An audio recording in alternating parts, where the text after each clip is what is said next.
Educación al Día. Dirección General, Omar Arango Jiménez. Escúchelo de lunes a viernes a partir de las 7:30 de la noche en Somos Comunicación, Lucha y Servicio. Oyente, ¿qué tal? Sean todos bienvenidos a su programa La Voz del Pensionado. Es un espacio de la Asociación Nacional de Educadores Pensionados, ANEP, Regional Antioquia, con la coordinación nacional del fiscal de la ANEP Nacional, que es José Arnulfo Bayona. Estamos acá con la dirección de la Junta Directiva de la ANEP en el departamento de Antioquia, en cabeza de su presidente Gilberto Ospina Marroquín.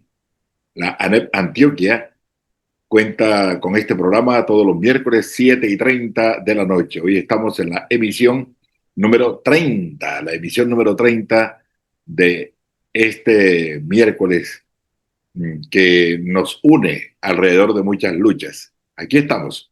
Hoy hemos invitado de manera muy especial a la fiscal de la ANEP en el departamento de Antioquia, Noemí Tamayo Marín. ¿Qué tal, Noemí? ¿Cómo está usted? ¿Cómo ha pasado? Cuéntenos. Muy buenas noches, Omar, y muy buenas noches a todos los radioescuchas de este importante programa, tanto a nivel regional y nacional. Estamos muy bien porque hemos venido participando de una serie de actividades que son muy grandes en la región, y nosotros como Asociación Nacional de Educadores Pensionados estamos dispuestos y prestos a participar de todas las actividades sindicales, sociales y políticas que se mueven en la región.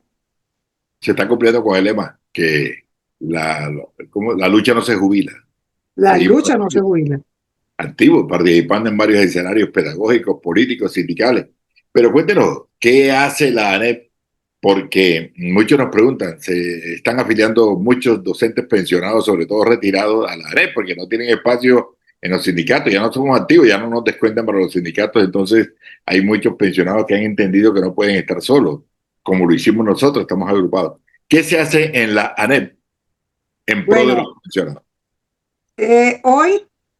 Ayer y hoy estuvimos participando del encuentro internacional de pedagogía que se realizó precisamente en la sede de ADIDA, Asociación de Institutores de Antioquia. Allí nos encontramos con muchos docentes que son pensionados activos y algunos se afiliaron a nuestra organización. Es muy importante estar en todos estos espacios precisamente por eso. Pero también vamos a realizar otra importante tarea, y esta tarea es un paseo a Tolú y Coveñas, que es un paseo de integración de los maestros asociados a ANEP y sus familias. Entonces, quienes quieren participar en este paseo, estamos con las inscripciones abiertas. Nos pueden contactar por los teléfonos y por la página y los medios que ya hemos dispuesto para tal sentido. El pasaje son 750.000 pesos que se pueden pagar en 3 cuotas. Realmente es muy económico para todos los beneficios que vamos a tener. Un bus comodísimo, el derecho a todas las alimentaciones los 4 días allí en el sitio, y también unas salidas que se tienen programadas a sitios de la región. Es realmente muy barato. Ir a estas hermosas playas y con ese mar espectacular son unos días de descanso. Esto se realizará del 26 de noviembre al 1 de diciembre. Entonces, repetimos, del 26 de noviembre al 1 de diciembre tenemos tiempo suficiente por la módica suma de 750.000 pesos. Esa es una tarea muy importante que nosotros tenemos como ANEP al momento. Recuérdeme su número telefónico, Noemí Tamayo, su número. 310-390-3868. Exacto, entonces los interesados en inscribirse, pero ¿cuántos cupos quedan disponibles, Noemí Tamayo? A ver, vamos a llevar un bus de 40 pasajeros. Y al momento tenemos 25 cupos porque apenas estamos iniciando la campaña, entonces esperamos que muchos docentes que están afiliados a nosotros, y los que no están, es una buena oportunidad para integrarse, para conocernos, para recrearnos y posteriormente decidir la afiliación. Sabroso, hay una integración muy buena. 310-390-3868 es el número de Noemí Tamayo Marín. Y el número de WhatsApp de la ANEP Antioquia, 310-851-4893, está aquí en pantalla. El correo también, anepantioquia@gmail.com. Muy bien, Noemí Tamayo, felicitaciones por ese excelente trabajo. La proyección de la ANEP, y tenemos los pensionados un sitio, un modo de reunirnos e integrarnos cada rato, estudiar, conocernos, repasar, revivir, recordar aquellos tiempos. Bueno, y en Noemí Tamayo, usted es muy activa, está en todos los espacios políticos, sindicales. ¿Qué es lo que pasa en las empresas públicas de Medellín? ¿Cuál es la denuncia que está haciendo? Bueno, Sintraendes, que es la organización sindical de los trabajadores de empresas públicas de Medellín, viene haciendo una denuncia grave. Es que el alcalde de la ciudad, Federico Gutiérrez, y algunos miembros del Consejo de Medellín y otras personas pertenecientes al GEA vienen diciendo que van a modernizar a empresas públicas de Medellín. Pero esa modernización es que hay una buena parte de empresas públicas que ha sido vendida durante estos últimos años, y empresas públicas solamente cuenta con el 51%, y ese 51%, que es lo público estatal que le pertenece a Medellín y al departamento de Antioquia, porque es que esta empresa es patrimonio de los antioqueños, porque ha sido construida durante muchísimos años. Son muchas las personas que han aportado para que esta empresa crezca y sea la prestadora de los servicios públicos domiciliarios, tanto en la ciudad de Medellín como en el área metropolitana y en otros municipios. Entonces, el hecho de que soterradamente se diga que se va a modernizar, esa modernización es porque se la piensan entregar a una empresa, a una multinacional, y ya le vienen diciendo, y el consejo directivo de empresas públicas es cómplice de eso, es cómplice porque allí en el consejo directivo hay mucha gente que pertenece al GEA. O sea, este grupo económico antioqueño, que es de ingrata recordación para muchos por lo que se ha aprovechado de lo público para feriarlo y para beneficiarse en ellos, y es mucha la gente de estas empresas privadas que han entrado a manejar el sector público. Y entonces la propuesta que ellos tienen y que están manejando para ejecutarla en este mes de octubre es entregarle la empresa a una empresa internacional y llevar más de la mitad de los trabajadores para que ellos capaciten otro personal allí. Y lo grave es que estos trabajadores, una vez regresen aquí, ya no van a ser administrados por empresas públicas, porque la administración se la van a entregar a esa empresa internacional. Pero lo grave de todo esto no son los trabajadores, lo grave es que esa empresa internacional es la que va a determinar los precios de los servicios públicos, el incremento.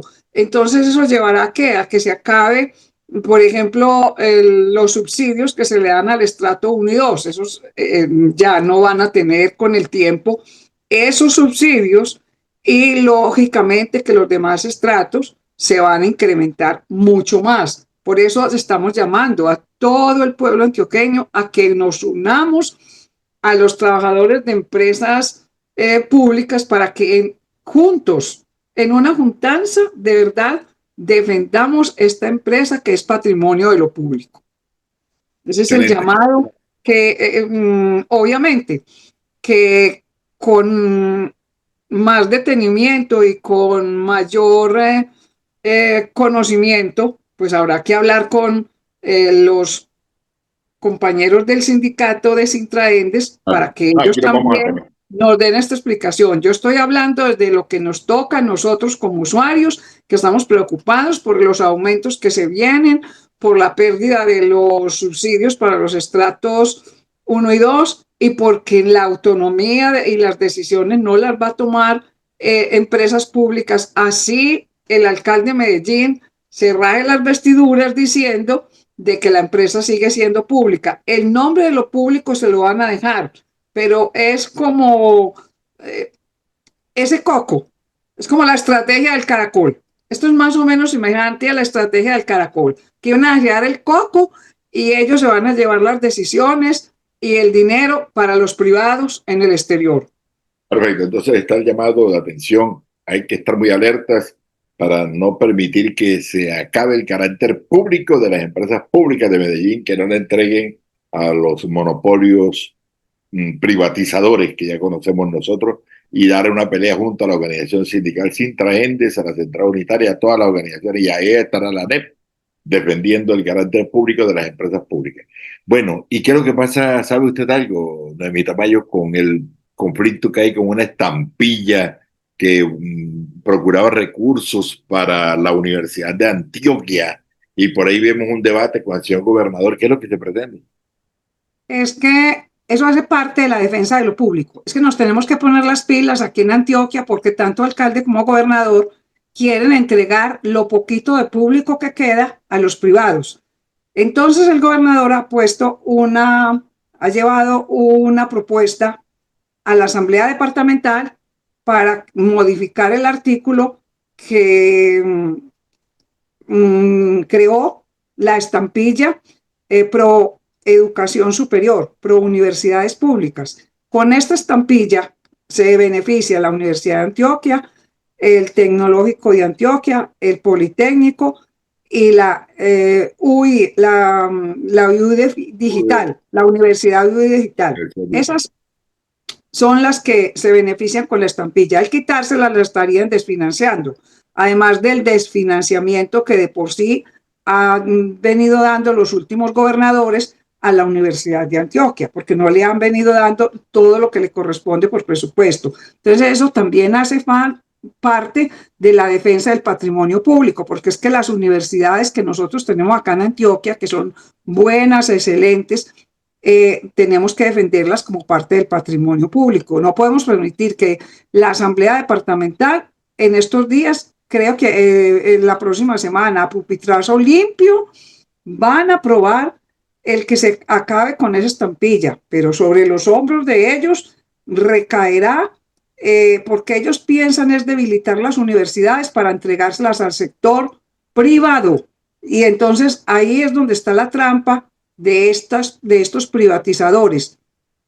Es muy grave y también es un llamado a todas las personas que les duele las universidades públicas, que les duele el Tecnológico, que les duele el Politécnico Jaime Zaza Cadavid, que les duele la Universidad de Antioquia, que nos duele porque nosotros estudiamos allá y esa universidad no podemos permitir que se privatice. Perfecto, buena pelea también entonces de que los recursos de las universidades públicas en el departamento de Antioquia no se quiten, antes por el contrario, que se incrementen. Bueno, ¿y cómo ve el tema de la salud, Noemí Tamayo? La salud del magisterio, sobre todo la salud de los docentes pensionados que no tenemos doliente en las organizaciones sindicales cuando ya nos retiramos. ¿Cómo ve el tema usted? Bueno, a pesar de que se han hecho eventos en los que ha participado la fiduciaria, el FOMAC, los compañeros de FECODE, y aquí se hizo un evento departamental donde participaron los veedores de salud de los 125 municipios, la Junta Directiva de ADIDA, los compañeros de ASDEN, los de USDIDEA, es decir, todas las organizaciones que agrupan a los maestros y maestras de este departamento. Y se hicieron unos compromisos, pero uno lo que ve es que el servicio no mejora, sigue habiendo un trancón en donde si vamos a las farmacias encontramos los estantes vacíos y la mayoría de los maestros que van a reclamar los medicamentos se tienen que ir con pendientes. O sea que a una persona le toca ir 2 y 3 veces a reclamar un medicamento. Casi que en esas 2 o 3 veces se le va el mes y llega el otro mes y le toca hacer lo mismo. Entonces no es justo que mientras que nosotros los maestros jubilados, retirados, estamos cotizando el 12%. Prácticamente nosotros somos los que sostenemos la salud de todos los maestros y las familias, y que a nosotros se nos trate tan mal, en el sentido de que tampoco se encuentran las citas con los especialistas, tampoco se encuentran las citas oportunas para los tratamientos de enfermedades ya terminales o especializadas. Entonces, nosotros pensamos que y sabemos que es un derecho nuestro a que tengamos unas mejores oportunidades del acceso a la salud. No puede ser que los maestros que más cotizamos seamos los maltratados en el tema de salud. Perfecto. Entonces, nosotros sí seguimos exigiendo a Fidu Previsora que facilite el desarrollo de este nuevo modelo de salud, que se les cumpla a los maestros, sobre todo pensionados, la atención prioritaria tal como está establecido por Constitución, y seguiremos allí. Se va a hacer un paro el 30 de octubre. ¿Cómo va a ser la participación de la ANEP en ese paro, Noemí Tamayo? Nosotros siempre estamos prestos para defender el derecho a la salud, y allí estaremos todos con nuestros distintivos, con nuestras camisetas, nuestras cachuchas, con los pasacalles, porque para nosotros es prioritario defender la salud. Entonces, este 30 de octubre esperamos que todos los docentes pensionados que hacen parte o no de ANEP estén allí con sus familiares, porque también los familiares son los que obtienen un mal servicio si la fiduciaria y la previsora no hace los correctivos que tienen que hacer, o se retiran de esta organización aquellas personas que son un atranque, que no le dan viabilidad al ejercicio de las políticas, porque como bien lo ha dicho el presidente Petro, allí también hay personas que son corruptas, y esta corrupción se tiene que acabar en la salud, porque es que el modelo que se ha optado es un modelo muy bueno, pero los entraves administrativos de la fiduciaria y el FOMAC no lo dejan funcionar. Y las contrataciones que vienen haciendo con las farmacias, los dueños de las farmacias también vienen poniendo mucha resistencia a entregar, a que se doten esas farmacias lo suficientemente con todos los medicamentos necesarios, no solamente con lo más ordinario, sino con los medicamentos que son de alta complejidad para tratar esas enfermedades como tal. Perfecto. Aquí seguiremos entonces nosotros acompañando a los pensionados en su lucha por una mejor prestación del servicio de salud, asesorando. Recordemos dónde queda la oficina de ANEP y qué pueden hacer los educadores que quieran ir allá a nuestras oficinas de la ANEP. ¿Dónde queda, Noemí Tamayo? ¿Cómo es la prestación? Bueno, queda en Carabobo con Colombia, en el edificio Suramericano 2, la oficina 220.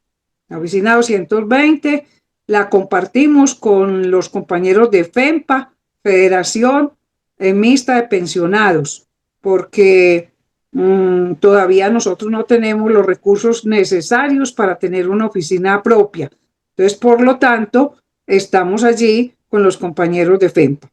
Perfecto, ahí estamos. Entonces, Oficina 220. Carabobo, con En las Colombia horas y de la tarde, Suramericana.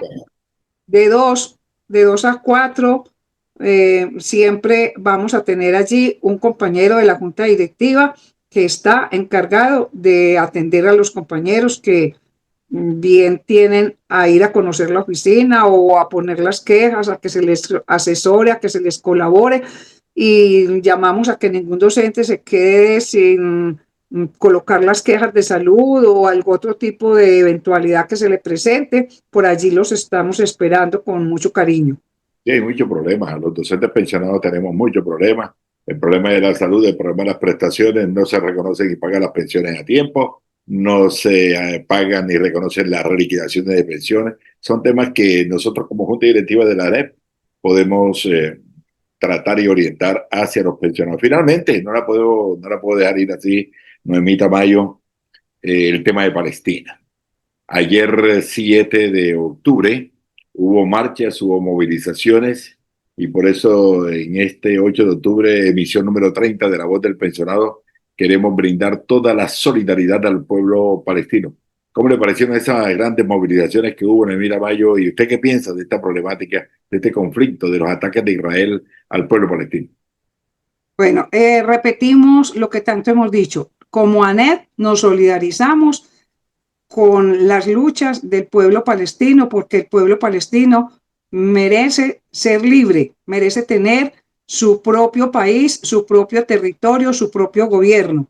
En segundo lugar, rechazamos y denunciamos al gobierno israelí en cabeza de Netanyahu, que vienen haciendo una masacre del pueblo palestino. Lo que se viene cometiendo allí no es una guerra, es un genocidio, porque es que para una guerra se necesitan dos ejércitos y allí solamente hay uno que se ha ensañado en terminar una población para apoderarse de ese territorio, porque es un territorio rico en minerales y propicio para la agricultura, y eso es lo que ellos quieren, apoderarse de ese territorio.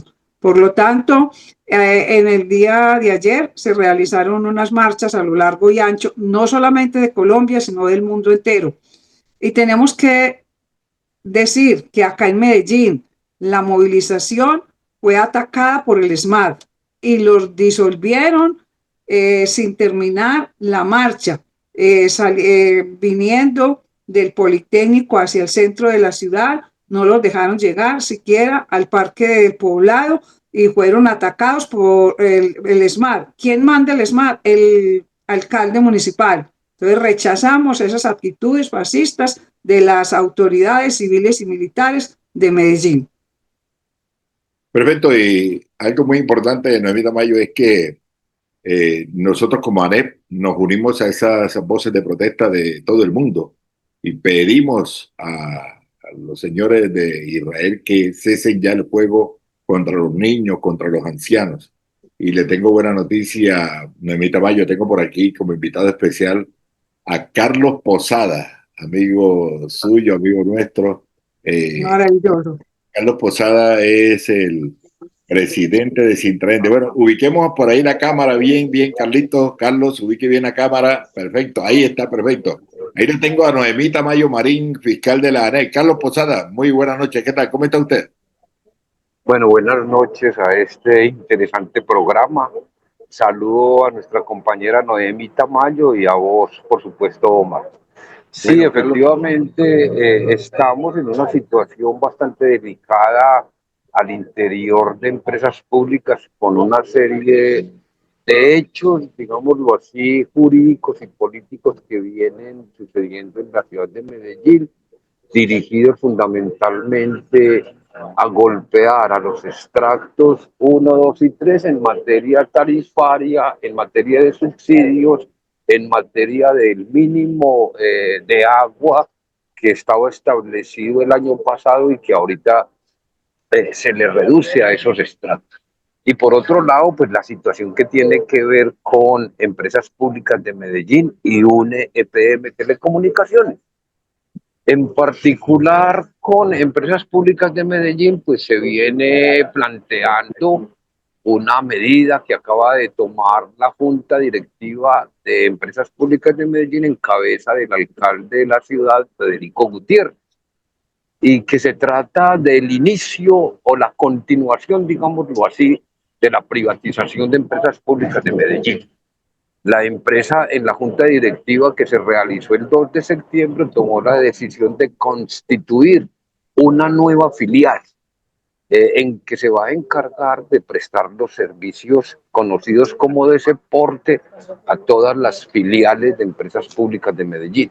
Es decir, le va a prestar los servicios de soporte a EPM propiamente como casa matriz, le va a prestar soportes a la CHED, a EDQ, a CEN, CENSA y las 47 filiales más que tiene la empresa, pero además de eso se le prestará pues ese mismo servicio a las filiales internacionales, Antofagasta, lo que tiene que ver con Del Sur en Guatemala, lo que tiene que ver con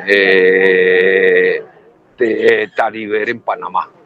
Eso nos preocupa y nos preocupa porque la medida es que van a constituir esa filial en el exterior. Particularmente la van a constituir en Panamá Carlos, con un, Carlos, con un hágame un socio. favor, bájeme la mano, déjese ver la cara. Eso, ahí sí, ahí sí. Bueno, van, Bájeme la van mano, a, bájeme la mano. Listo, van a dale, Carlos, ahí. constituir van a constituir esta filial con capital de empresas públicas de Medellín, capital que valga la pena decirlo, es un capital público y se lo van a llevar para Panamá para evadir de alguna manera pues una serie de responsabilidades legales que hay aquí en el país.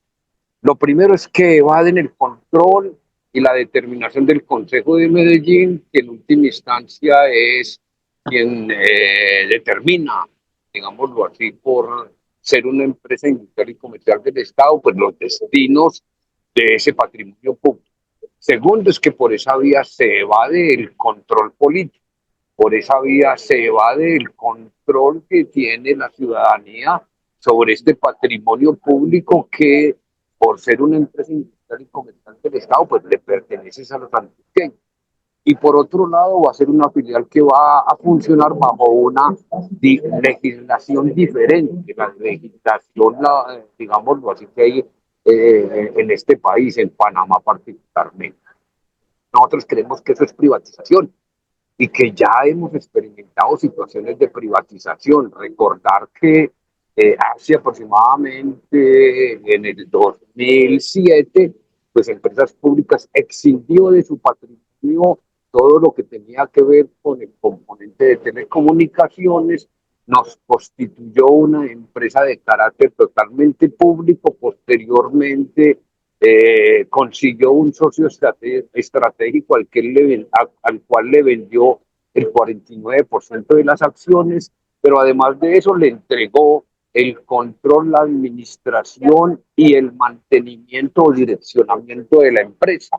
Le entregó un puesto más en la junta directiva de esta entidad ya mixta y le entregó además pues una serie, digámoslo así, de infraestructura que fue vendida por la empresa mixta y que fueron a parar a las arcas fundamentalmente del componente privado o del socio privado.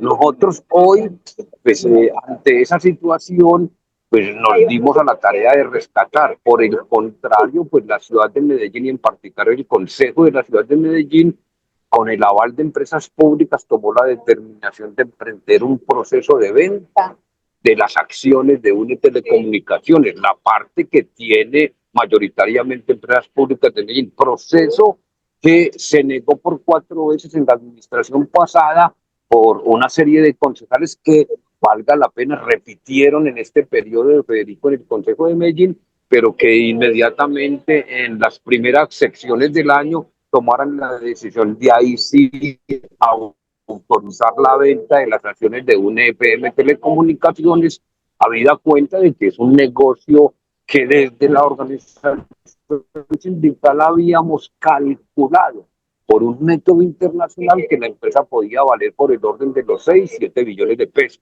Pues la empresa hizo análisis, utilizó otro método y ahorita le dice a la ciudad de Medellín que un FM Telecomunicaciones solo vale 2.1 billones de pesos. Ahí ya vamos perdiendo patrimonio, pero además de el patrimonio que representa eso en dinero, pues perdemos todo lo que garantiza una empresa de telecomunicaciones en relación con la rentabilidad social que va hacia las comunidades, hacia colegios y digámoslo así, hacia los sectores sociales de la ciudad.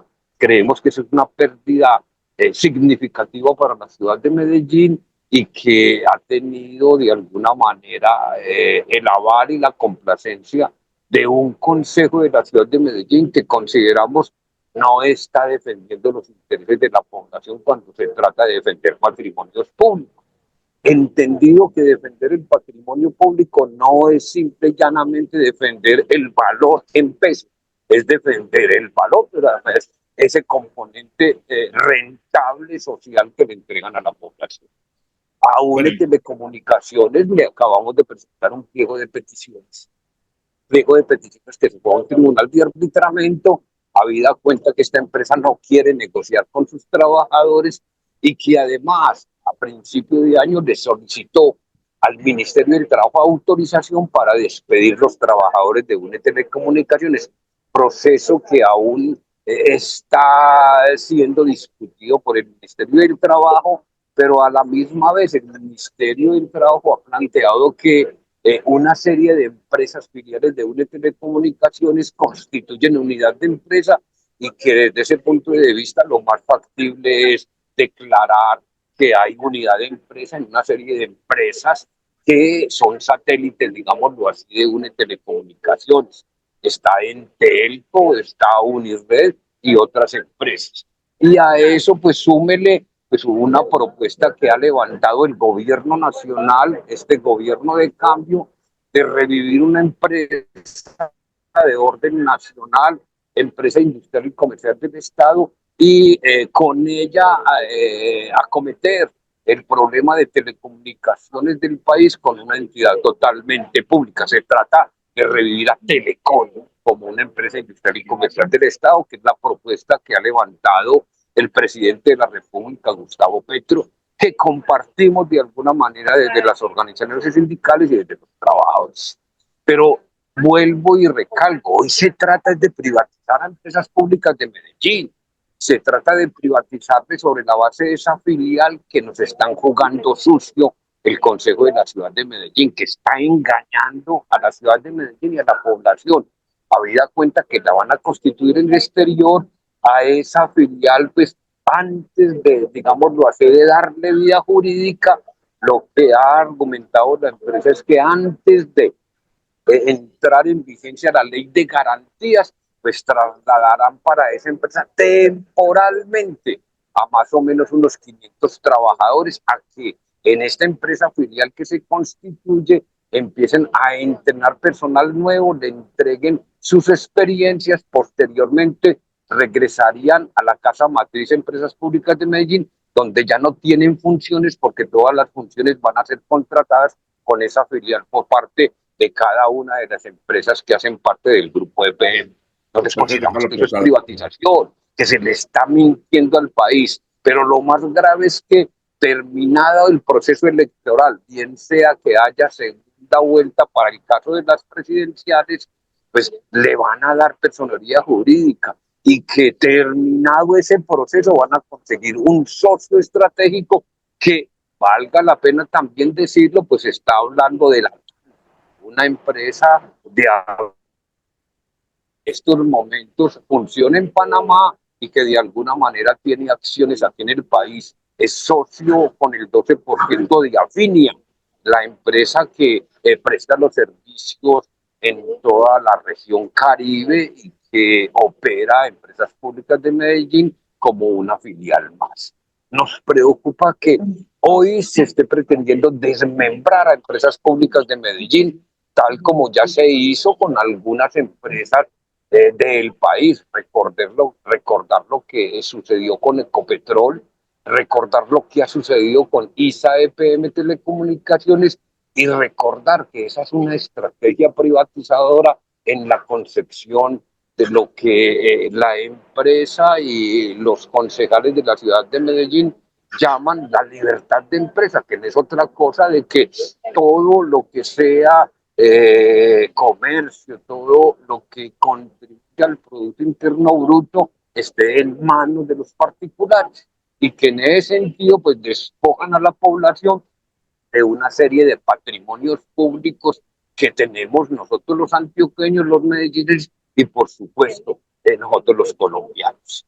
De ahí partimos para decir que se trata de una privatización que se está haciendo silenciosamente, tácticamente, y que consideramos este es un problema fundamentalmente de la población antioqueña, de los medellineses, y no exclusivamente de los trabajadores. De ahí que hemos constituido un frente de defensa de los servicios públicos con ese objetivo de oponernos a la privatización de empresas públicas de Medellín. ¿Sí, ¿cuál es la agenda? La agenda que tiene Sintrende en estos días entonces para recordar a las organizaciones sindicales, a la ANEP, a los pensionados, a los docentes activos, a DIDA, a la misma FACODE. ¿Qué agenda tienen ustedes de movilizaciones para presionar de que no privaticen a las empresas públicas de Medellín?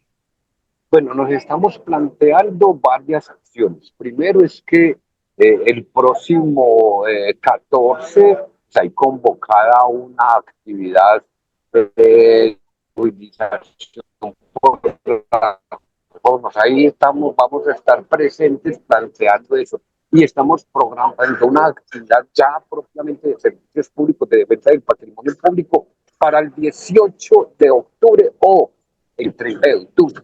Pero igualmente pues hemos programado una rueda de prensa para el día martes próximo. Hemos programado igualmente una serie de actividades de protesta fundamentalmente en las estaciones del metro de Medellín. Estamos distribuyendo un volante a la población que estamos distribuyendo en los barrios de la ciudad de Medellín, porque consideramos que es la población la que tiene que tomar decisiones. Y estamos pidiendo a la administración municipal, a empresas públicas de Medellín, que esta es una discusión de ciudad. Y si es una discusión de ciudad, pues el constituyente primario tiene que tomar cartas en el asunto y discutir sobre esto que hemos conocido, la joya de la corona de los antioqueños, que no es otra cosa que empresas públicas de Medellín. Perfecto, como no, ahí estaremos atentos y siempre cuente con este espacio, La Voz del Pensionado, que se emite todos los miércoles a las 7:30. Carlos Posada, estaremos acompañando desde la NEP también esa dura lucha en contra de las políticas privatizadoras de las empresas públicas de Medellín. Muchas gracias, Carlos Posada, por estar con nosotros en este espacio, La Voz del Pensionado. Gracias, Noemí Tamayo Marín, fiscal de la NEP, por estar con nosotros aquí. Muchas gracias, Carlos, muy amable. Gracias, Noemí, muy amable. Bueno, gracias, Omar, por esta invitación. Y consideramos, por último, que el grupo de pensionados, maestros y pensionados de la ciudad de Medellín tienen que estar presentes porque este es un problema de los ciudadanos antioqueños, de los medellíes. Claro que sí, ahí estaremos. Muchas gracias, Carlos. Muchas gracias, Noemí Tamayo, que la pase muy bien. Sigamos con más notas de interés en La Voz. Bueno, feliz noche. Estamos a esta hora con el compañero José Arnulfo Bayona, fiscal de la Asociación Nacional de Educadores Pensionados de Colombia. Él es el fiscal, pero también impulsor de la Federación Nacional de Educadores Pensionados, que algún día tiene que ser realidad. Y lo hemos invitado para que en su programa La Voz del Pensionado, que es de la ANEP Antioquia, con el apoyo nacional de José Arnulfo Bayona, hablemos del tema de la salud, del tema del paro decidido por la Junta Nacional de FECODE y el espinoso tema de la Ley 91 de 1989. Bienvenido, José Arnulfo Bayona. ¿Qué tal? ¿Cómo ve usted Buenos días, Omar. el tema de la salud? Bueno, Omar, mira, un saludo a todos los compañeros y compañeras pensionados y pensionadas de Antioquia y del país. A toda la audiencia de nuestro programa La Voz del Pensionado, y esperemos que sigan creciendo, porque aquí lo que queremos es informar y convocar a los pensionados a luchar por sus derechos y sus reivindicaciones. Bueno, mira, yo tengo una posición contraria a lo que ha decidido el Comité Ejecutivo, la Junta Nacional de FECODE. Es decir, ellos hacen un paro de 24 horas por defender la Ley 91 de 1989, que creó el FOMAC. Pero a la par que creó el FOMAC y solucionó un problema de unificación, eso es cierto, Omar, que la Ley 91, no tanto la Ley 91 como la Ley 43 de 1975, que nacionalizó la educación pública y unificó los salarios y las prestaciones de absolutamente todos los maestros, pero dejó en manos de la corrupción de las cajas de previsión, que eran públicas, cajas de previsión departamentales, eran públicas, y la Caja Nacional, el manejo, la administración de la salud y de las prestaciones sociales. Y eso se volvió botín de la corrupción bipartidista. Acuérdense que eso era en el marco del Frente Nacional. Y entonces los godos y los liberales tenían el control de todo eso y se robaron los recursos de la salud de los maestros. Pero además, pero la unificación de los salarios y de las prestaciones es fruto de la Ley 43 de 1975. ¿Qué fue lo que hizo el fondo en la Ley 91? Rex, quitarle a las cajas de previsión departamentales nacionales y nacional, le quitó la responsabilidad de prestar la salud y pagar las prestaciones. Y eso lo centralizó en el FOMAC, que no es ninguna entidad jurídica, una cuenta especial de la nación que le entrega a la fiduciaria, a la previsora, que es una entidad privada, una entidad de derecho privado. O sea, que la ley 91 que yo ayudé a construir en aquella época, con el menor conocimiento que hoy tengo, eh, privatizó la salud de los maestros, porque se la entregó a la fiduciaria y la previsora, que es una entidad que es de capital mixto del Estado y los privados, Pero pero se, 90% del patrimonio de previsora es del sí, Estado. sí, pero es la ley que regula ese sistema financiero, establece que en donde hay capital privado se rige por el derecho privado. Es decir, esa es una entidad absolutamente privada, aunque tenga el 90% del capital del Estado. Y tan es así que la administración de la fiduciaria es una fiduciaria como cualquier otra fiduciaria. Es decir, acuérdate que Rivas, incluso que era presidente de FECODE, estaba proponiendo que nos pasáramos para otra fiduciaria más privada todavía. Entonces, eso hay que tenerlo en cuenta. Entonces, es una entidad privada. ¿Qué fue lo que sucedió? En 1989 se abrieron unos pliegos de condiciones para adjudicar la prestación de los servicios por departamentos a los maestros. Y entonces hubo una licitación. Esa licitación, con el pliego de condiciones, adjudicaron los contratos de prestación a entidades privadas. Y así ha pasado 36 años. Es decir, hasta hoy van 36 años de que las entidades privadas se, to- se hacen cargo de la prestación de los servicios de los maestros. Al comienzo, como escoba nueva barre bien, pues al comienzo qué bacano, todo el mundo tenía atención de los servicios y pagaban rápidamente, entregaban rápidamente los medicamentos, remitían, etcétera, pero fueron creciendo, porque es que cuando la salud se privatiza o cuando lo público se privatiza, está pensado en eh, acrecentar el capital privado, el gran capital.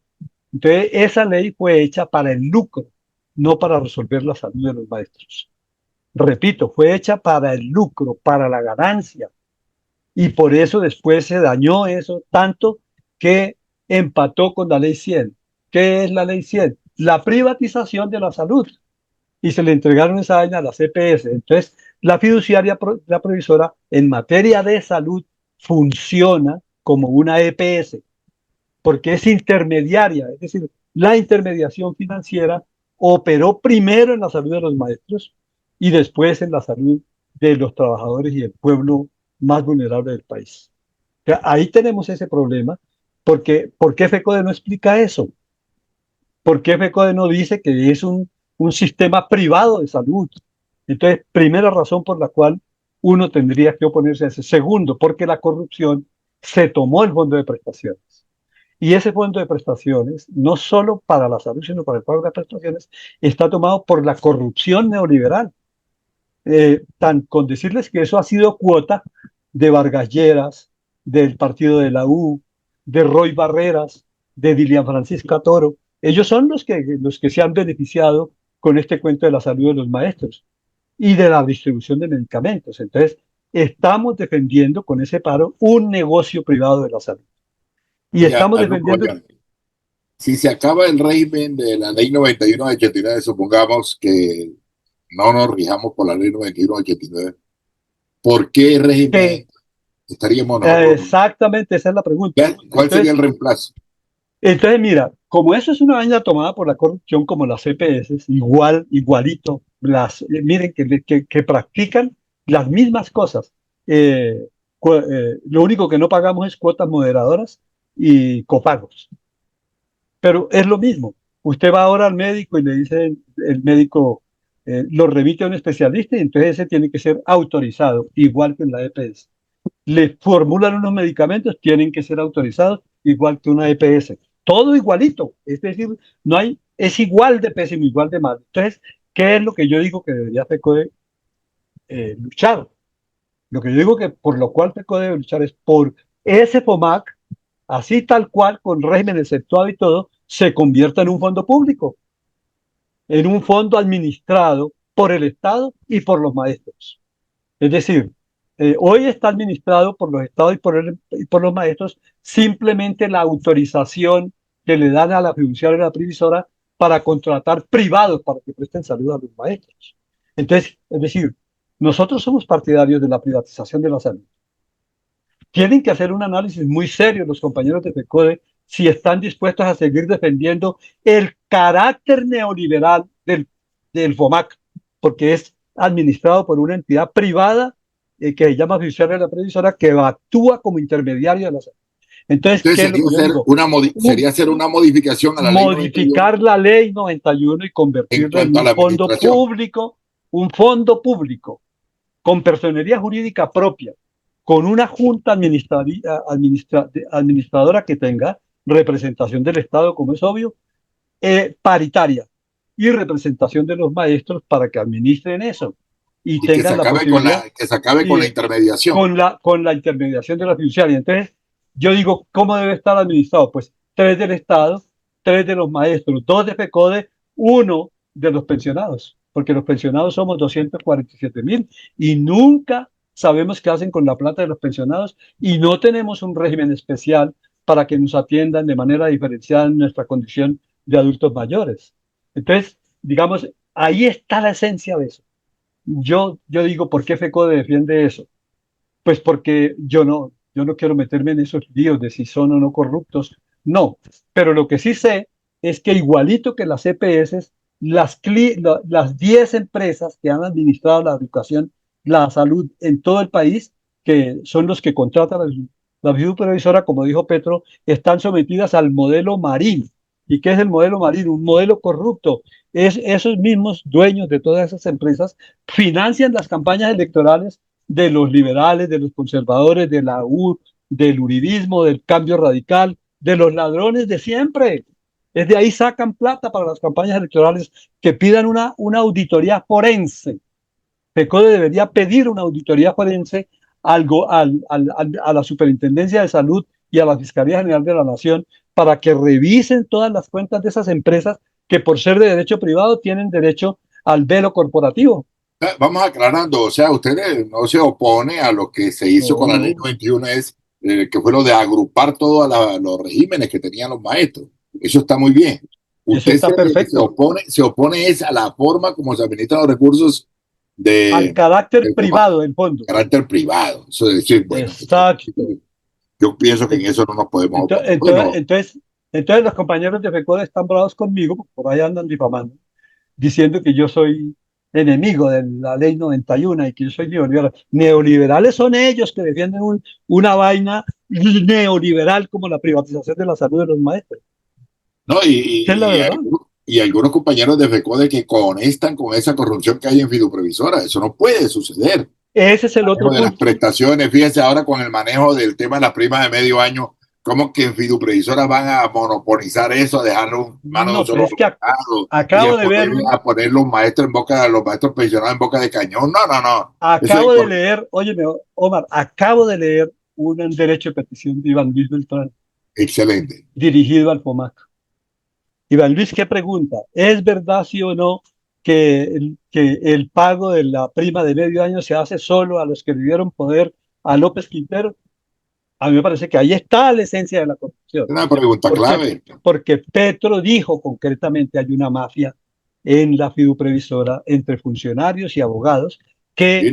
Hay una rosca. Una mafia es lo que hay ahí, que entre esos funcionarios y en los abogados demoran hasta 3 y 4 años el pago de las prestaciones para que el maestro demande y de las pensiones, y entonces luego el abogado ni siquiera necesita ir a un juzgado, simplemente hace el derecho de petición, reclama por la vía judicial y su supervisora concilia con él después de 3 o 4 años, y los abogados López Quintero y no sé quiénes más se quedan con el 30% de la plática de los maestros. Da Y dolor, da eso lo dolor. conecta FECODE, Sí, eso señor. lo conecta FECODE. Y la gente está engañada con ese cuento de que hay que defender la ley 91, hay que modificarla, es que son 36 años. ¿Cómo no va a tener fallas y problemas? Y Hay que es más modificar. En eso vieja que la estamos de ley, acuerdo.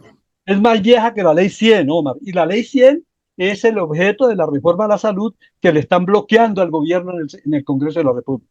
Entonces, FECODE no Eso puede es. decir, defendemos el proyecto de ley de Petro, decían, pero cuidado, nos tocan el régimen exceptuado, que es privado.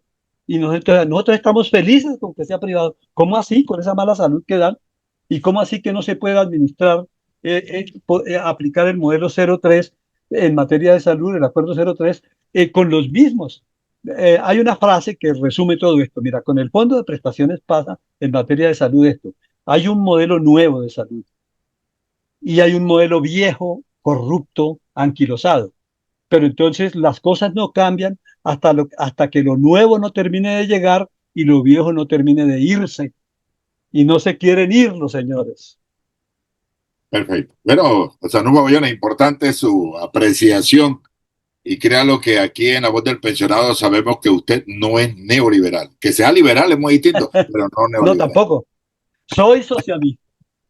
Socialista. Soy, Bueno, soy toda la izquierda de Petro que dice que es liberal, socialista y demócrata. y Ese sí ahora ya está peor que yo.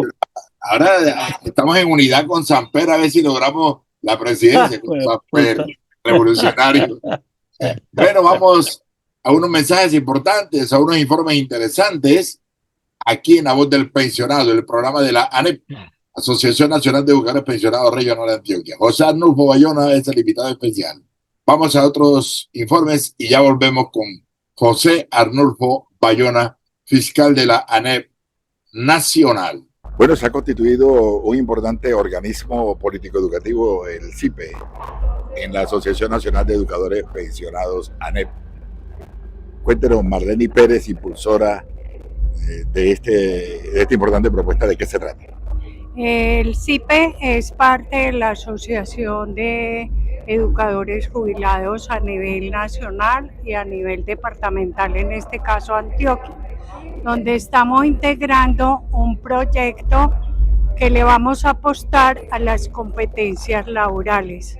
Eso nació de la ley 1014 del 2006, que es la cultura E, donde vamos a trabajar una integración curricular que nos tiene que llevar a gestionar procesos en las áreas que apunten al desarrollo de competencia en los estudiantes. Vamos a integrar todo un cúmulo de competencias que va a llevar al estudiante a una formación integral, como a través de las áreas, en un paquete araña, un paquete de red que se denomina lo que es la integración desde la unificación, la articulación y la correlación. También es muy importante porque le está apostando a todo lo que es la formación de emprender, del emprendimiento empresarial, comercial, laboral, profesional de los estudiantes. Y nos está ubicando en una metodología y en una innovación que nos tiene que llevar al desarrollo del pensamiento intelectual, emocional y de estructuras mentales. Pero hablaba usted también de que primero, antes de llegar a esos muchachos, a los jóvenes, a los bachilleres, vamos a llegar a las facultades de educación. Sí, vamos. Y ya lo viene haciendo usted. ¿Cómo lo viene haciendo? Lo venimos haciendo desde las visitas a los colegios, primeramente privados, luego a las secretarías de educación. Ahora vamos a retomar cada una de las partes de las universidades que tienen que ver con facultades de educación o no educación, porque es un proyecto interdisciplinario e interdisciplinario. Pero ya usted tiene la experiencia, ya la ha venido implementando. ¿Tiene contacto con algunas facultades, algunas universidades ya? No, en algunos colegios privados como el Colombo Británico de Envigado, el Teresiano, Lo estamos proyectando para la región de Urabá, principalmente en Arboletes, y así sucesivamente vamos en el camino de romper todos los paradigmas tradicionales por ubicarnos en una articulación económica educativa, que es lo que necesita en este momento el país. Le escuché hablar de algunos soportes pedagógicos importantes, de algunos pedagogos como Piaget, de Coleman y otros más.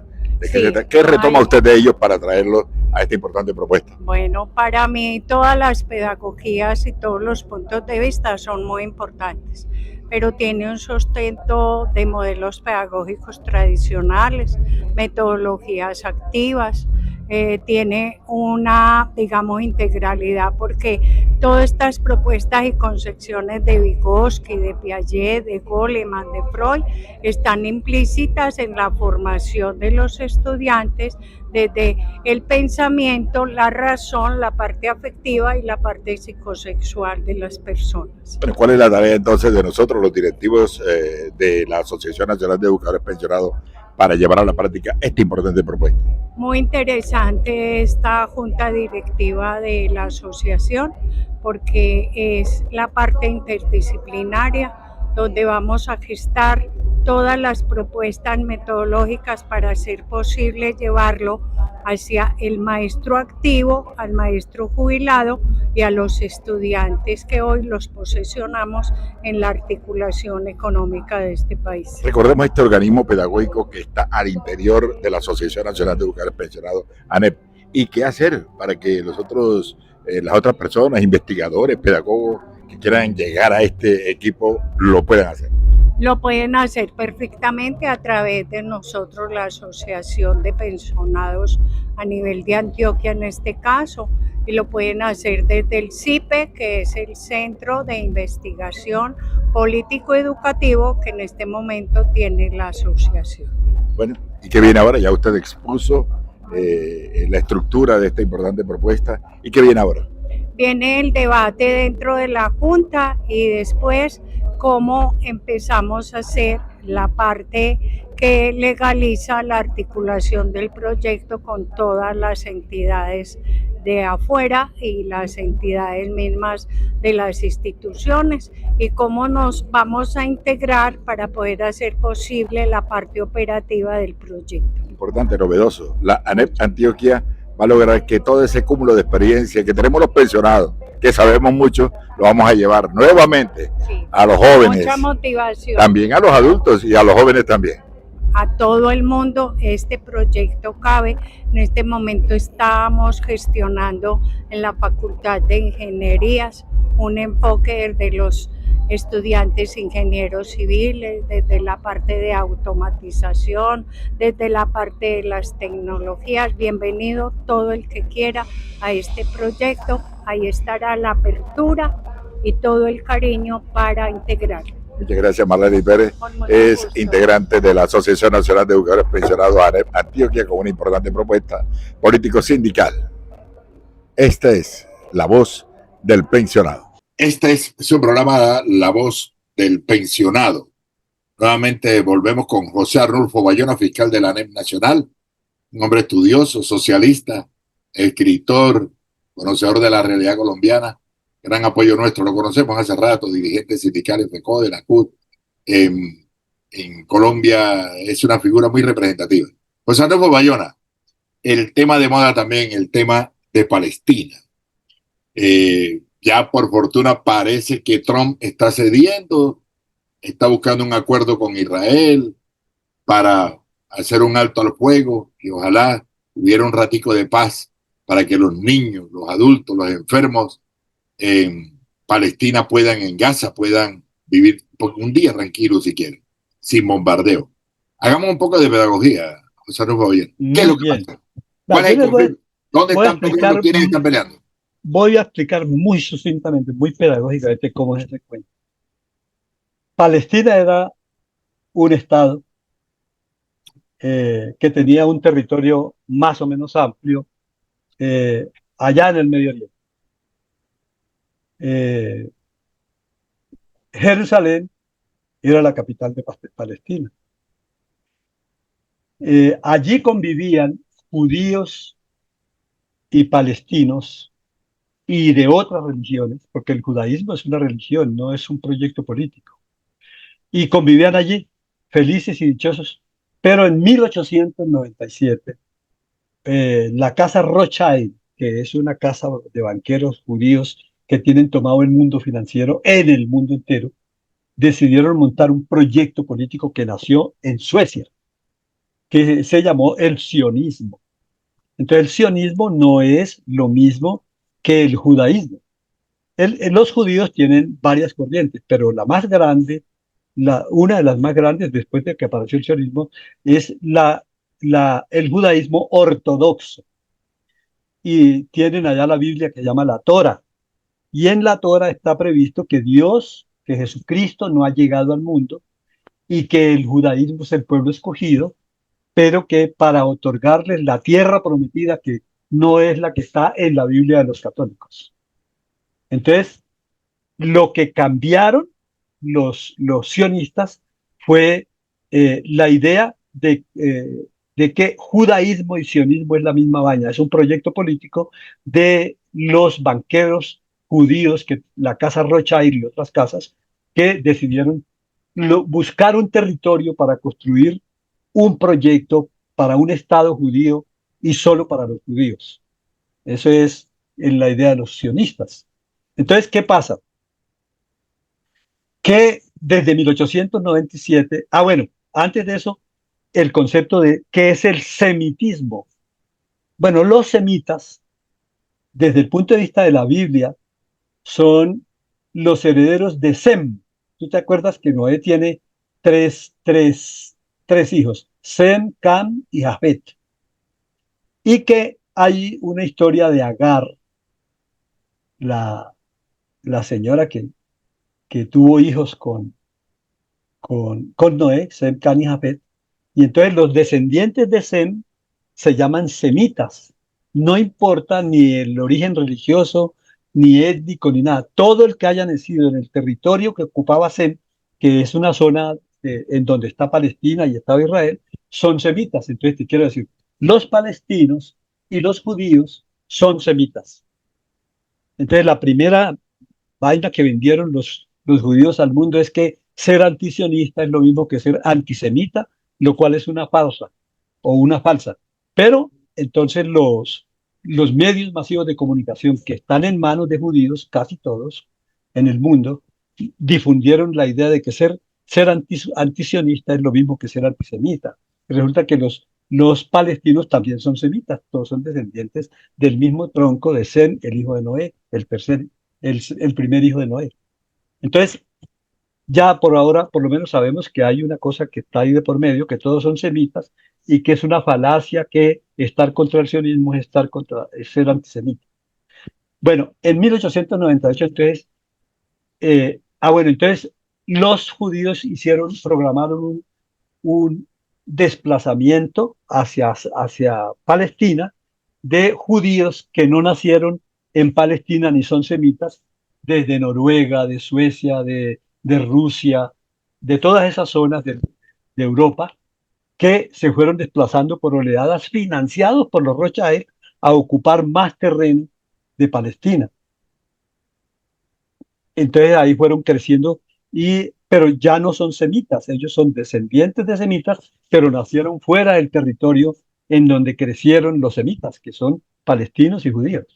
Entonces, ese es un punto muy importante para entenderlo. Entonces, los ingleses, los judíos ingleses y todos estos eso bajo el apoyo de la corona inglesa, entre otras cosas, empezaron a desplazar, sí, a los palestinos de una buena parte del territorio. En 1948, los judíos eran el 48% y los palestinos el 52% y ocupaban el mismo territorio. Pero en 1948, ya con el aval de las Naciones Unidas, que estaba creada las Naciones Unidas y con el apoyo de Estados Unidos, de Inglaterra y de toda Europa, crearon el Estado palestino.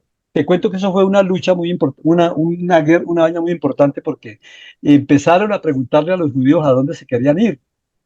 Y los judíos les ofrecieron varios territorios. Uno de ellos Argentina. Argentina la miraron, pues sobre todo en la zona esta de- del Polo Sur, Bariloche, y todo ese tipo de toda esa zona se la ofrecieron. Y entonces las Naciones Unidas iban a despojar a Argentina de un pedazo de tierra para hacer ahí el Estado sionista.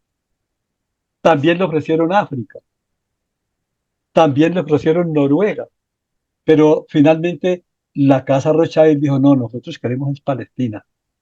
Y las Naciones Unidas, que tenían mayoría contra la voluntad de los palestinos, que eran mayoría en Palestina y tenían en la mayor parte del territorio, ordenaron dividir el territorio para que los judíos tuvieran su propio territorio y ordenaron la creación de dos estados, pero no, ordenaron la creación de un estado, el Estado israelí, y a los palestinos lo tenían como observadores en las Naciones Unidas.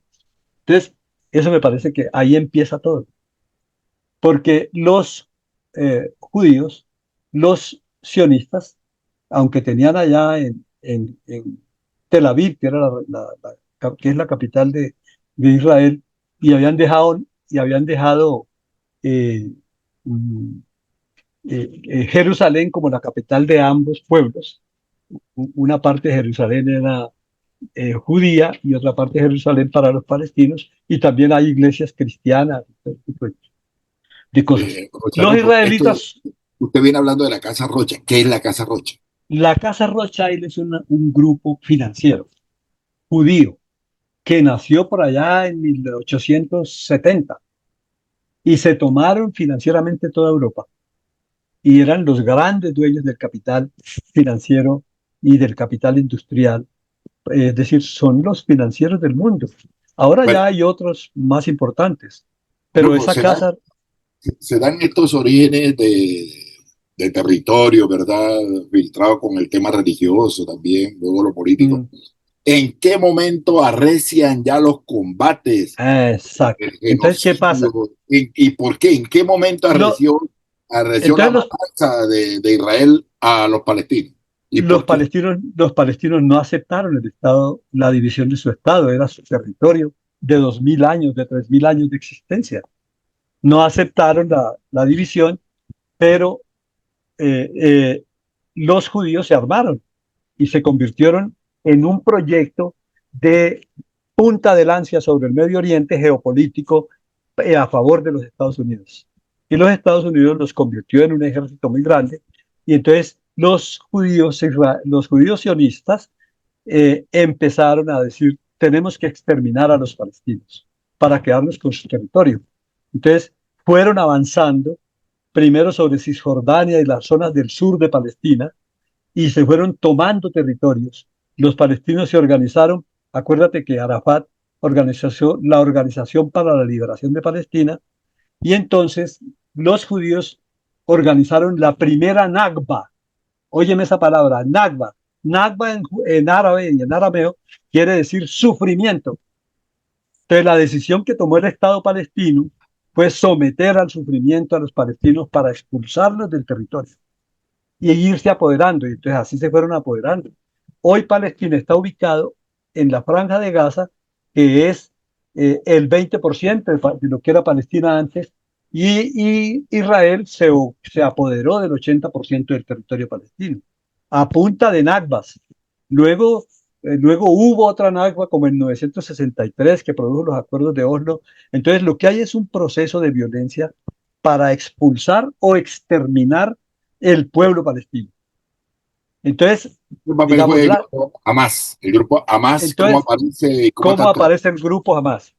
El grupo Hamas aparece después de que asesinaron a Yasser Arafat, porque la Organización para la Liberación de Palestina hizo convenios con Israel para tratar de convivir ya en el espacio que les habían dejado, y Hamas se organizó como el sustituto de la lucha armada, hay que decirlo así, de la resistencia de la OLP que tenía Yasser Arafat para mantener la lucha por defender el territorio de los palestinos. Entonces, Hamas nace así, pero también participaron de elecciones. Entonces la OLP, la Organización para la Liberación de Palestina, ya en una su nueva, Mahmoud Abbas se llama el presidente de la Palestina que controla toda esa zona sur de Cisjordania, que es una zona eh, ocupada por el Estado israelí. ¿Cómo se expandió Israel? Con una área que se llamaba colonos. Iba, iba construyendo asentamientos de colonos de ¿cómo se llama eso? A parceros o como se llame a parceros. Hacían colonias y construían eh, territorios para cultivar, etcétera, edificios, casas, infraestructura, ocupadas a la fuerza por los israelitas. Eh, eh, y entonces, digamos, se dividió el pueblo palestino entre Mahmoud Abbas, la Autoridad Nacional Palestina se llama, lo que dirige Mahmoud Abbas, y Hamas. Hicieron elecciones y Hamas ganó las elecciones en el territorio de Gaza. Entonces Hamas administra Gaza y la Autoridad Nacional Palestina, que era la antigua OLP, administra la Cisjordania y toda la zona sur de Palestina. Cisjordania no está siendo sometida al exterminio como Gaza, pero también está ocupada y también les matan diariamente, los colonos matan diariamente palestinos. Entonces, ¿qué pasa? Ya para aterrizar en lo que estamos hoy, lo que pasó es que Hamas hizo una intervención. Bueno, Hamas toda la vida ha atacado a Israel con, con bombas artesanales, misiles artesanales. Israel desarrolló un sistema de defensa espectacular, muy moderno, que se llamó el escudo de hierro. Y entonces no entraba ni un misil a territorio de Jerusalén, de Tel Aviv y todas las zonas demás, Haifa y otras zonas de Israel. Y ¿Qué países están apoyando al grupo Hamas, a la resistencia de los palestinos? ¿Y de dónde bueno, vienen con qué armamento? eso tiene otra explicación. El mundo árabe, los musulmanes están divididos en varias sectas, pero las más importantes son los chiitas y los sunitas. Sí. Los sunitas son los que apoyan a Hamas en el mundo árabe. Entonces, ¿quiénes son sunitas? Irak, Irán, Siria, Líbano y Libia. Esos son los países que apoyan la lucha de Palestina. Acuérdate que en Libia hay una cosa que se llama Hezbollah, que es el único que ha sido capaz de derrotar el ejército israelí porque quisieron ocupar todo el territorio de Libia y Hezbollah se organizó para defender Libia de la expansión israelí. Por eso uno entiende las agresiones de Israel a, a, a Qatar, a Siria, a Libia, a Irak, pero las tienen que entender no porque ellos apoyen a Hamas, sino porque tienen un proyecto expansionista que quieren efectivamente crear el gran Israel, es decir, tomarse todos esos territorios y esa es la razón por la cual apoya a Estados Unidos, porque Israel es un satélite de los Estados Unidos económica y militarmente. Por eso Israel es el ejército más poderoso del Medio Oriente. Pero entonces ahora también Yemen apoya a Hamas. Los hutíes se han organizado de tal manera que atacan a Israel todos los días, cerraron el estrecho de Hormuz y no les dejan pasar un solo barco ni con armas, ni con mercancías, ni nada para Israel.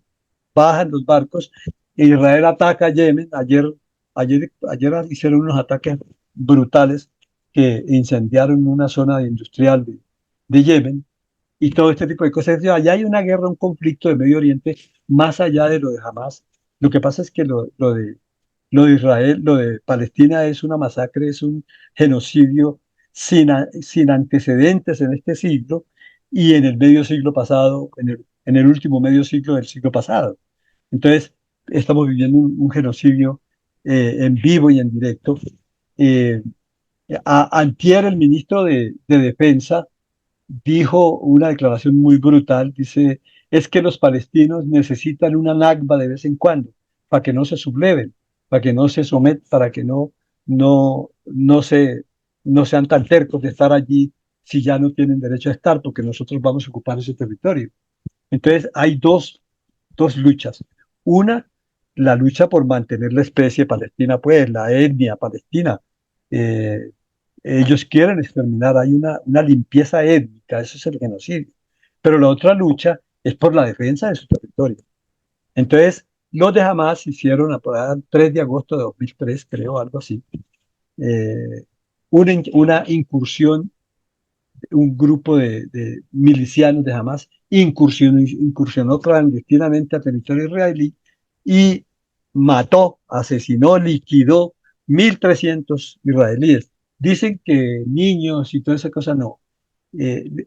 Ellos son muy religiosos, los sunitas y todos, y los chiitas con su religión tienen una atención y un cuidado especial por las mujeres y por los niños, aunque son muy machistas, ellos respetan mucho la vida de los niños. Y es falso que violaron 40 niños. Todo eso se lo inventó Israel para poder justificar la respuesta, que fue una respuesta, la peor Nakba, la más dura crisis, el más dolor, el más grande dolor que le ha podido causar a Palestina, y por eso es que están masacrando el pueblo palestino.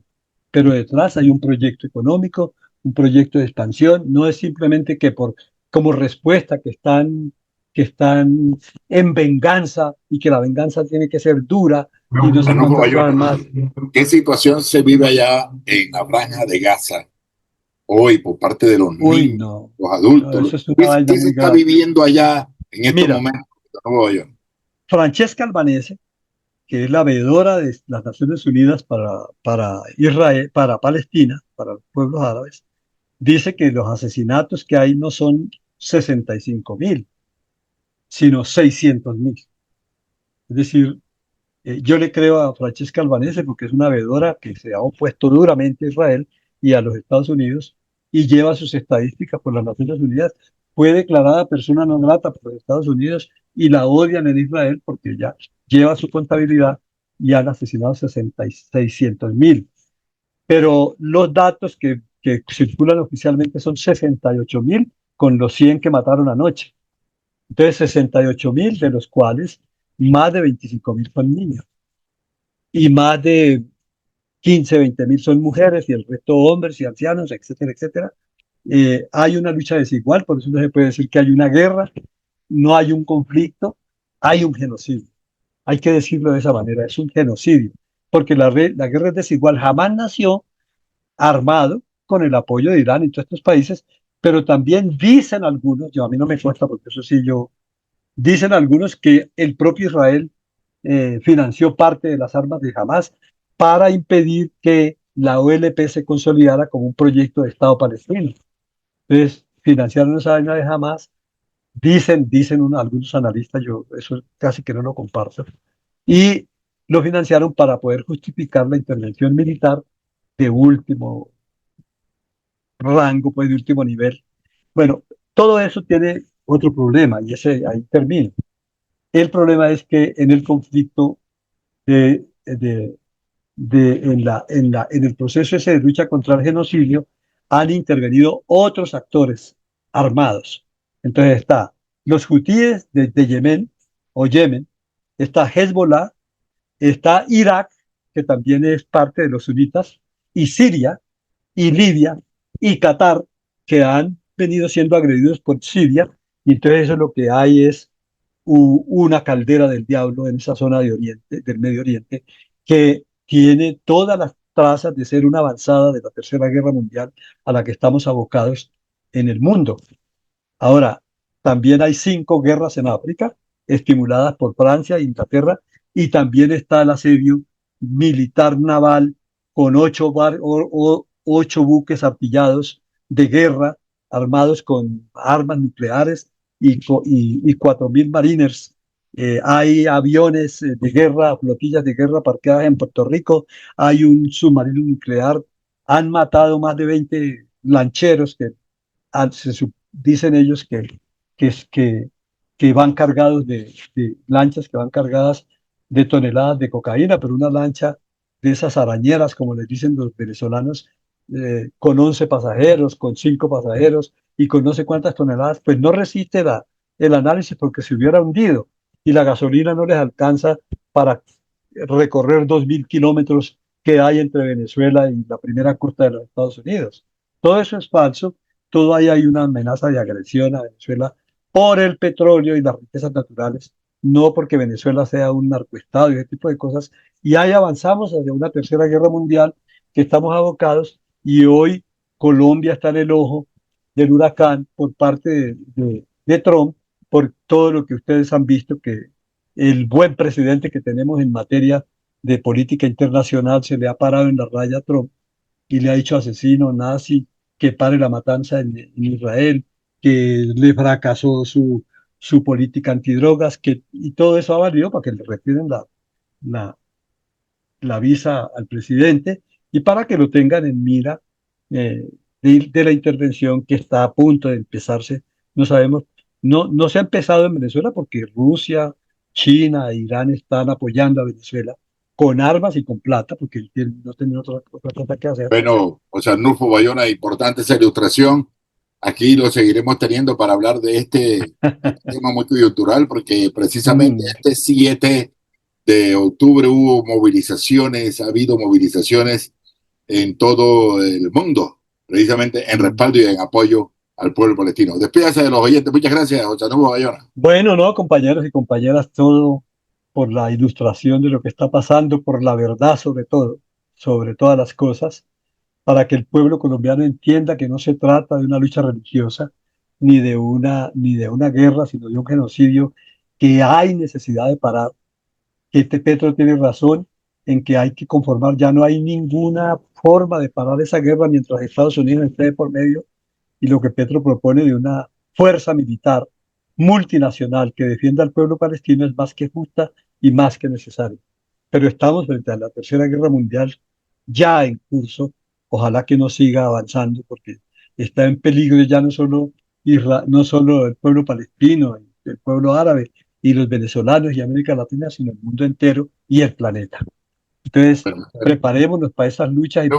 ¿Cuántos son los palestinos actualmente? Los que están en la franja de Gaza vivían 2.200.000. ¿Y ahora dónde viven? O sea, no tienen territorio. No están refugiados en la zona bien norte al norte, y en el sur, en Cisjordania, hay refugiados 1.200.000, han matado 600.000, pues ya casi los exterminan. ¿Y cómo hace esa gente para conseguir? No hay comida, no hay forma. Mira, hoy vi un video, hay 6.000 camiones. 6.000, dijo un personaje de Europa español, que él fue a visitar. Dijo, conté 6.000 camiones cargados de alimentos, medicamentos, vestidos, víveres, comida no perecedera, etcétera, que tiene bloqueada, porque esa es la otra forma de exterminar a los palestinos. Menos mal que me preguntaste. Los quieren exterminar por hambre. ¿Aló? Sí. ¿Sí me oyes? Bueno, es que sí, claro. Los quieren exterminar por hambre. Y ya se han muerto más de 400 personas por inanición. Uno ve esas cosas y se le arruga el corazón de una manera brutal y maldice a los sionistas, porque no hay forma de que le entren alimentos mientras Estados Unidos apoya a Israel y mientras Israel tenga la superioridad militar sobre Hamas, y mientras Palestina no sea reconocido como un Estado de pleno derecho en las Naciones Unidas. Las Naciones Unidas valen huevo. Se han convertido en lo que decía el Che Guevara, un ministerio de colonias del imperialismo norteamericano, un notario del genocidio. No hacen absolutamente nada que sea distinto a producir resoluciones incluso de órdenes de captura para Netanyahu, pero lo tuvieron en las Naciones Unidas y no fueron capaces de capturarlo. Entonces, digamos perfecto. que... Gracias, Arnulfo Bayona. Muy amable, José Arnulfo Bayona, no. La voz del pensionado a nivel nacional. Muchas gracias, fiscal de la ANEP. Un abrazo para todos. Gran dirigente. Bueno. Hasta luego. Seguimos con más notas de interés aquí en La Voz del Pensionado, programa que se emite todos los miércoles 7:30 de la noche por la emisora virtual educacionaldia.com.co y todas las redes sociales. Saludos a Gilberto, y a todos los compañeros. Claro que sí, José Arnulfo. Educación al Día. Dirección General, Omar Arango Jiménez. Escúchelo de lunes a viernes a partir de las 7:30 de la noche en Somos Comunicación, Lucha y Servicio.